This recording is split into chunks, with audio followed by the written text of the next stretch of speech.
You think that you're healthy, but your data might disagree. Let's dive into another episode of the Worth the Fight podcast, Daily Dose, around wearables. Whoop, whoop. I absolutely love my Whoop device. This has been one of the most important health investments that I've ever made. And I highly encourage everyone to get this and to have some sort of way where they can track their steps and track their sleep, whether it's a Whoop device or whether it's an Oura ring. The Fitbit can work as well. That was the first gift that I was given from my brother years ago, and I had an aversion towards having any technology on my wrist, and it has ended up absolutely catalyzing and radically changing my health for the better. You see, as humans, we overestimate significantly our lived experience. Case in point, there's university studies that show that people significantly estimate that they're getting 10,000 steps per day, when the reality is they're getting between 4,000 and 5,000 steps per day.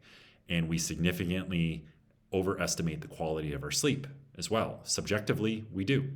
We have rose-colored glasses on when it comes to how we feel. So this, because again, this is subjective and this is so nuanced, we can lie to ourselves. And when we bring in this device from the outside, I'm showing my Whoop device, and this can help to give us objective data and give us a benchmark and give us some numbers to work with. And I found that this is, again, extraordinarily beneficial for my path. There's 5 different numbers that I watch or I keep an eye on each morning that are really beneficial, and it helps to map my day. It's not the end all be all, and there's some days that my numbers are crap, and you know what? I can rally for a day or possibly 2.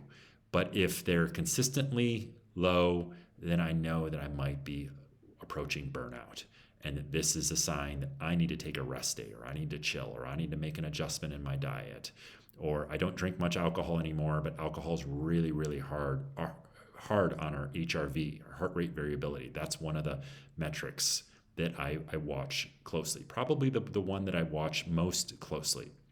Again, that's heart rate variability, and that is a metric that as my understanding, is kind of the societal gold standard for the health of our nervous system in a given day.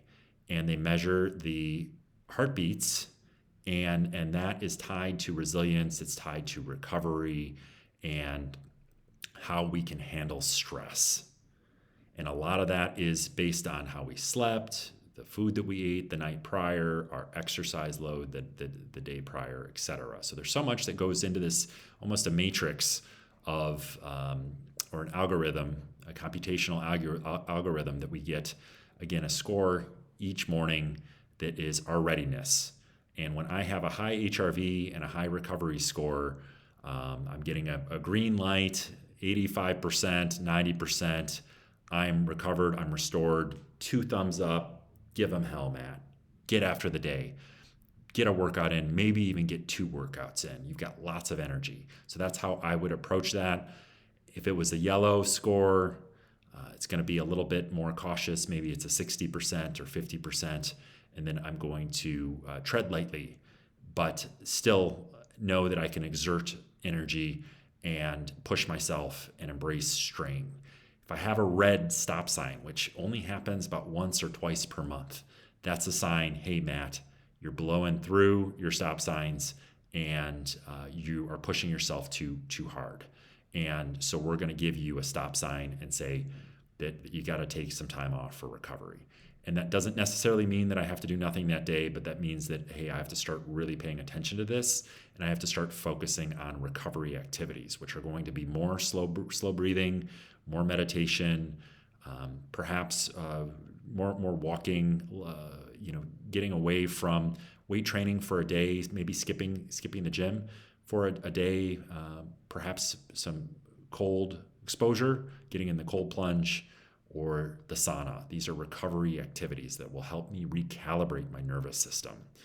And it's amazing how when the HRV is low, the recovery scores are low, we just take one day off, that our body does recalibrate. And then I'm back in the green the subsequent day. And it's just shows that, hey, we can't always be on. And so that's the HRV, again, is heart rate variability. And that's the metric for the health of our nervous system in a given day. The other metrics or numbers that I keep an eye on are steps and strain.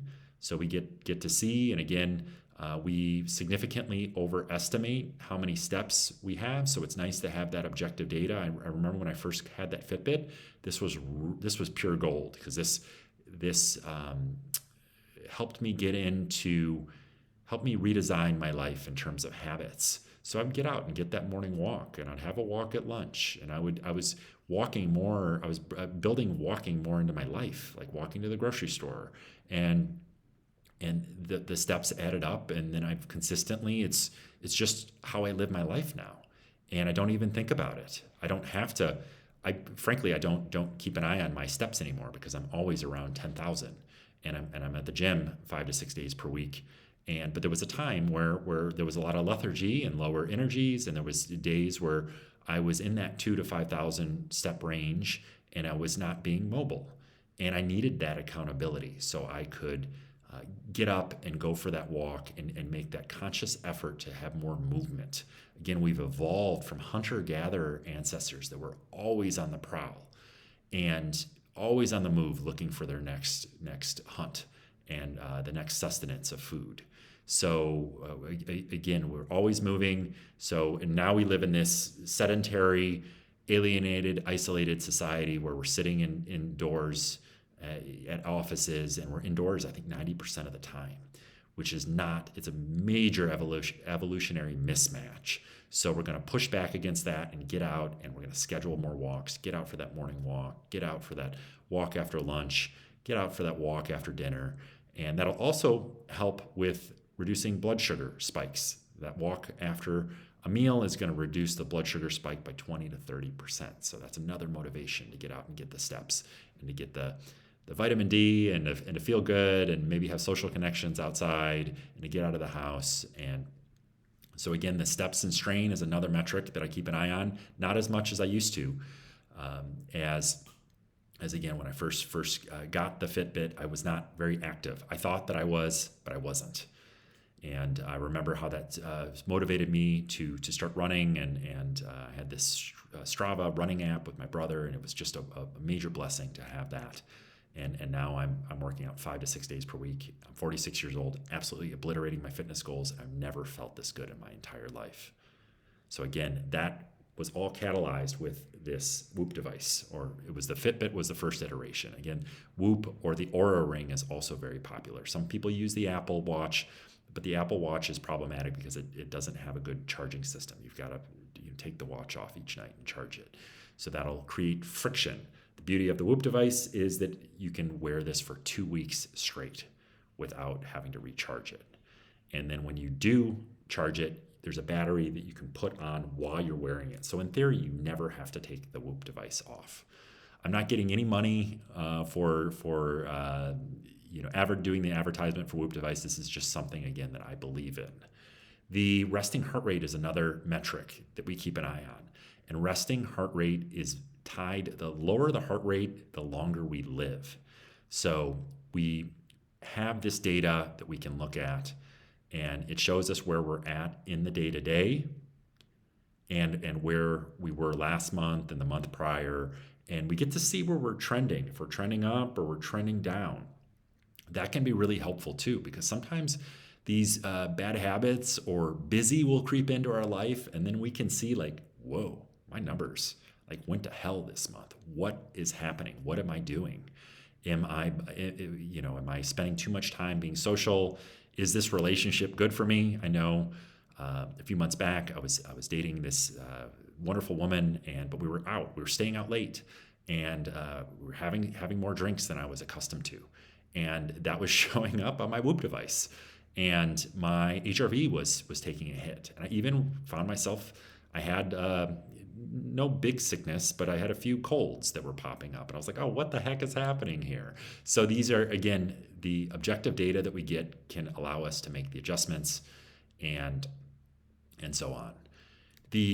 Probably one of the most important aspects of this, and I would say that outside of the HRV, the sleep tracking is going to be the feature. We get a sleep score in the morning, and it's going to be hopefully in the 80 to 100% range, and that's going to indicate that you had a good sleep. And it's a different metric than the Fitbit, as I'm consistently getting in the 90s, sometimes even in the hundreds. I never had those scores before with the Fitbit. So maybe it's because I've leveled up my practices and sleep mastery. Not quite sure how that would equate right now if I had a Fitbit.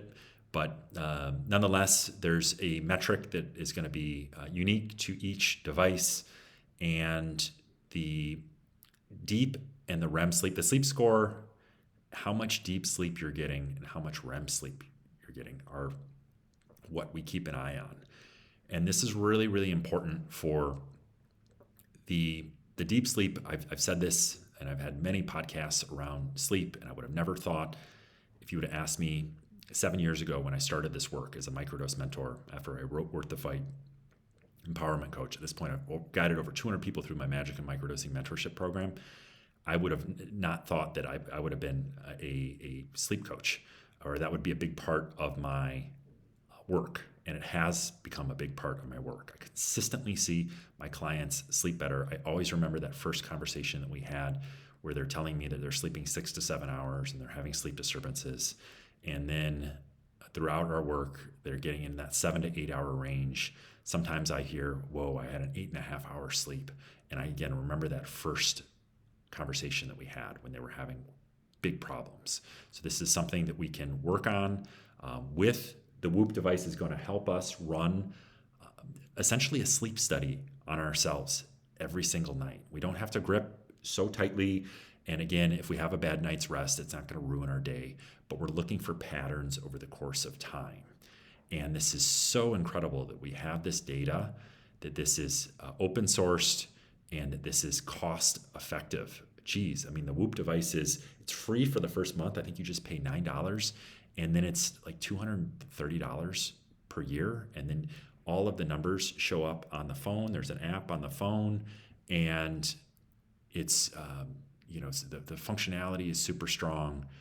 So again, the sleep tracking can be a major, major blessing. We want to make sure that we're getting the deep sleep. That's when we're having this, our janitorial crew, our inner janitorial crew, is coming online, and they're working through, and there's this lymphatic wash, and our brain actually shrinks, and there's this big wash where all of the toxins are mostly removed from our brain, and our brain does an incredible amount of healing and detoxifying. And there's the toxins that we breathe in the air, that we drink in our water, that are in our food, the GMOs, all that Monsanto bullshit that they put in our food, all of that, we're detoxifying that while we're in deep sleep. So it's really important that we're getting in deep sleep. And people that have dementia and Alzheimer's, they're not getting deep sleep. And that's why their conditions exacerbate. And that's why there's a downward spiral for that condition. And there's rapid cognitive decline. And I did see it a few years ago with my father. And that's what motivated me to buy the Whoop device, was we were trying our best to fix his sleep. And I knew what the science was saying, and I knew what the data was saying on his wrist, and it wasn't pretty, because he was getting 1 to 3 hours of sleep per night, and I knew that this was going to not be a good ending. So we were really trying in earnest to fix his sleep. We couldn't. He ended up passing on, and but this has informed my path and motivated me in trying to help him. I learned a lot about the best practices that I could share with my clients, and that I could utilize myself to feel strong in my body and to feel recovered, and to have vibrant energy that I can direct towards my clients and better serving them and priming prosperity pathways on my journey. So again, the deep sleep is our inner janitorial crew that comes online, and and gets in there and does all the cleaning and the cleansing and the healing and the repairing and the pruning, all of that good stuff that happens when we're in deep sleep. And the REM sleep is our inner team of psychologists that are coming online to help us process our dreams, to process memories, to produce neuroplasticity, the rewiring that's happening while we're in deep and REM sleep. I think the majority of that is happening while we're in REM sleep, so that's a major blessing. I know that I've been absolutely crushing the REM sleep the last year. I've been going through a lot of challenges with family and loss and pain, and my REM sleep has been off the freaking charts because I know that my body is working through a lot of pain and grief and loss and processing this. And if I wasn't getting that REM sleep, I would probably be struggling more in the day-to-day, and I'm not. Yes, I do have my moments, and the grief comes in waves, but death is part of the human experience, and I do feel an enormous amount of peace for the departure of my dad and my mother and my brother. And just recently, my dearest, Prince Beezy, my mom's 20-year-old Siamese cat, which happened a few days ago, and I'm still working through that. And I've been looking at my 3 hours of REM sleep that I'm getting, and that's a major blessing because that's helping me to process that. He was my little guy, and he was an extension of my mother. He was 20 years old, and it happened pretty quickly, and it does happen pretty quickly. I'm hearing when the cats get older, and I digress. But again, the importance of deep and the REM sleep, consistent sleep. We've talked about the consistency of sleep is one of those, it's my understanding, might be the most powerful longevity lever that we can pull. That those that are having consistent sleep and wake times have a 50% less susceptibility of getting heart disease and cancer than those that are sleeping the same amount but have wonky sleep schedules where they might be going to sleep at 8 p.m. one night, 1 p.m. the next night, 11 p.m. or 1 a.m. I should say, 3 a.m. and 11 p.m. You get the point here. Someone who has a really volatile sleep schedule and they're waking up at different hours. That is, works majorly against our circadian rhythms. There's a new emerging circadian science, which is the future, I believe, and that, again, our cells, all of our cells work on a circadian clock. So getting in the consistency is going to be really important. Again, from an evolutionary standpoint, very likely our hunter-gatherer brothers and sisters or ancestors that we've evolved from were consistent with going to bed with the sun, waking up with the sun. And yes, that might be a little bit extreme here in 2026, but working closer to those rhythms and not being overly rigid with any of this. We don't want to be overly rigid. I like that number, 85%. We do our best to adhere to 85%. 85 to 90%, I think, is that's pursuing excellence. If we're in that 90 to 100% range, and we're gripping too much, and maybe there's some neurosis, and it's not sustainable. And if we're a C student in the 70s, we're loafing it. We're not giving our best effort. So I consistently try to show up in the 85 to 90% range so I can show up every day consistently and keep hammering at my goals, my dreams, my service aspirations. So again, not gripping too tightly with all of this, leaving a little bit of slack, and again, not taking ourselves too seriously. So that is all I have for you around the Whoop device. Hopefully I've inspired you to rethink wearables. These are, again, extraordinarily potent to have the objective data that we can work with so we can do more of what works, less of what doesn't. We don't want to grip too tightly to the numbers. There's a condition for that too. I think it's a whoopitis or something. I just made that up. But where people they'll subscribe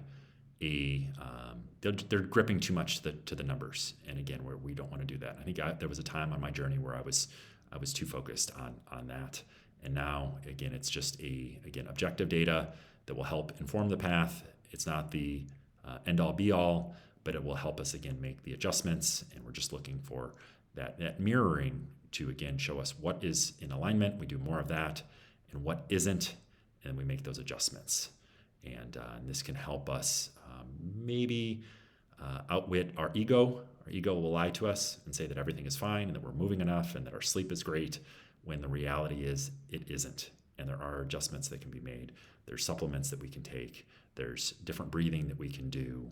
There's different times that we can exercise.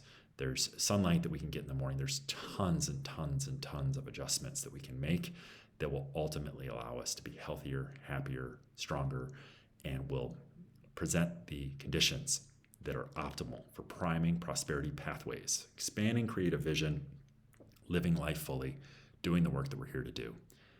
I appreciate you listening to my hopeful heart. I will put a link in the description below for a free month of Whoop, and I think that gets me a free month too, but I don't really care whether I get the free month. I want you to be healthy, happy, and strong, and I think that this will be a great step in that direction for your journey towards optimized health. Again, more on the Worth the Fight mission and message of hope and healing. Check out worththefightbook.org. Till tomorrow, love and peace. Thank you for watching.